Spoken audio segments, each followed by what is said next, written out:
Hey. He's back. He's back. He's back!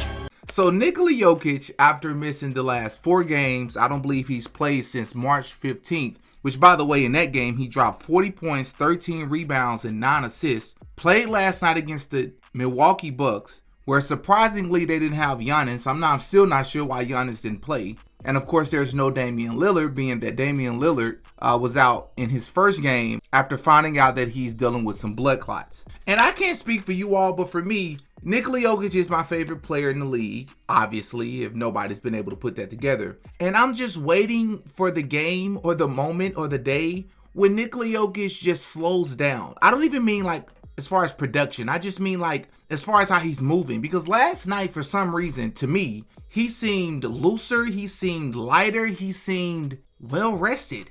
You can tell he was moving different. He was moving like almost like a guard. Not to say that he hasn't played like a guard, but he just seemed a lot more rejuvenated. And of course, we got to talk about the pass. In my opinion, that is in contention with pass of the year. And surprisingly enough, I think he's only in competition with himself, because the pass that he made, I believe it was in Miami, over the head to, ironically enough, the same person, Aaron Gordon, for the slam dunk. Both of those passes were amazing. I'm still not sure which I like better. But I'm watching the game last night and I'm just saying to myself, this guy misses the last 4 games dealing with like 2 elbow injuries, dealing with a foot injury, dealing with an ankle injury. And I believe he's missed like a total of 6 games this year, which isn't much at all, but it's a lot for him. And he just wobbles back into the arena, they make a last minute decision that he's going to play in this game, and drops a dominating triple-double, basically a 40-point triple-double. I mean, at this point, I believe Nikola Jokic has made it to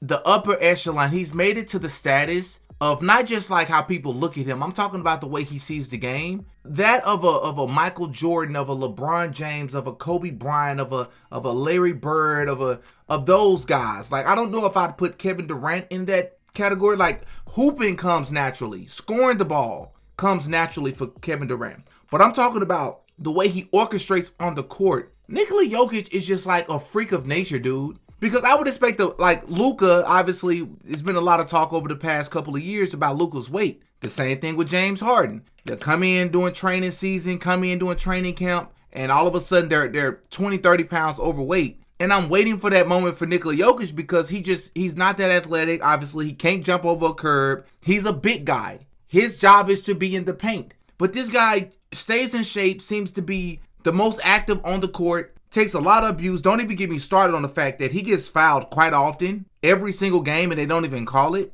But this guy's amazing. And I want to give one of who I'm assuming to be a subscriber of the channel, went and subscribed to my Twitter, which you all should go and subscribe to my Twitter as well. Also follow me on my other socials. And they actually sent me something that I want to display on the screen here. And as you can see here, this was in correlation to the last video I dropped. You should go and check that out as well, where I was comparing Nikola Jokic's numbers. Nikola Jokic, as a reminder, is averaging more points this year than Michael Jordan did, I believe, in 1998, and he won MVP that season. Nikola Jokic is averaging almost as many assists as Steve Nash did in 2006 when he won his MVP.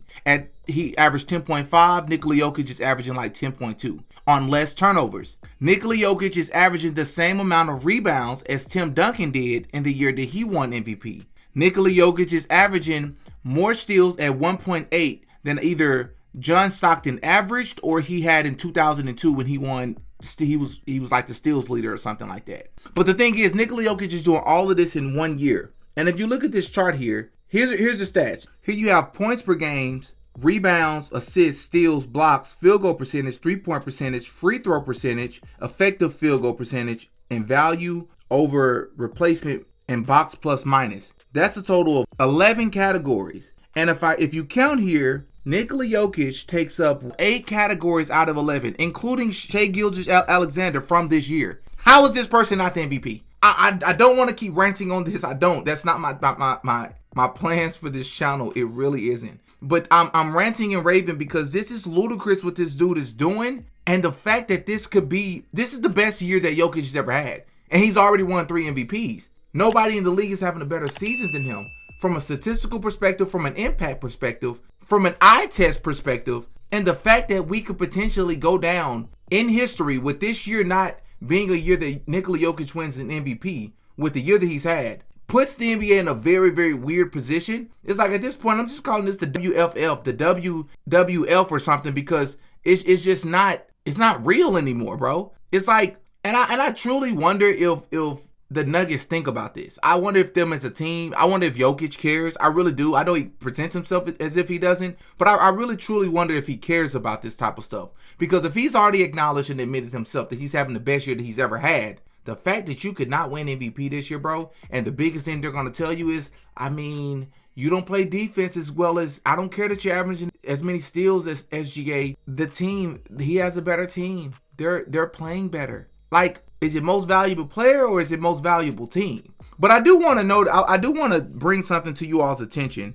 I do believe that Nikola Jokic is hurt, but I believe that Coach Malone is being very strategic. And what I mean is, they know that they either can't or they're going to struggle, heavily struggle with beating the Timberwolves. And if you look at the standings right now, obviously the Thunder are in a very comfortable lead at 60-12. They have a chance to make it to 70 games. I'm so proud of that young team. Despite the fact that Nikola Jokic is the MVP and I'm standing on it, I'm proud of what SGA and the team is doing. And I hope they have a lot of success. Because as much as I root for Jokic, we got to be honest about his team. They're not going far, bro. I don't think that they're going to. I'm not going to, count out Jokic and his greatness, or even Murray when he chooses to show up, Mr. Inconsistent, because he's great when he shows up. But they just don't. I don't think they have enough, man. I don't think they're deep enough. I don't think they have like if they had another two solid 3-and-D guys that'll play defense and shoot the three. If they had that, man, that they could really, really make some noise.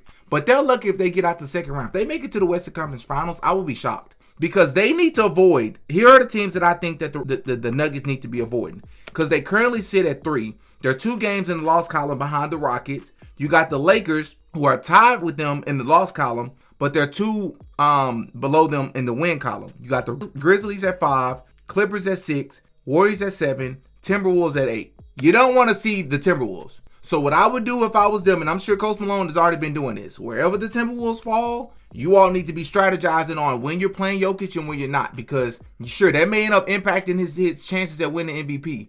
But what's more important is winning the championship. And if you run against the Timberwolves with the terrible success that you all have, lack of success that you've had against that team, I really believe that the Timberwolves is their kryptonite. It's like that's just one puzzle that they can't figure out, bro. They don't want to see them. And believe it or not, they don't want to see the Lakers. Yes, Jokic has an impeccable record against the Lakers over the past, 2-3 years, including the playoffs. But Luka really changes things. Yes, the defense got worse in a way, regardless of what the stats say, while their offense got better. But Luka is such a matchup nightmare. I just wouldn't count. I just wouldn't bet against them. I just don't like the chances, bro.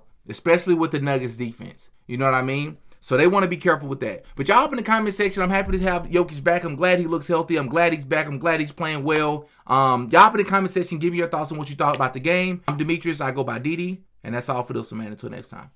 Peace. Oh, yeah. DD got a point.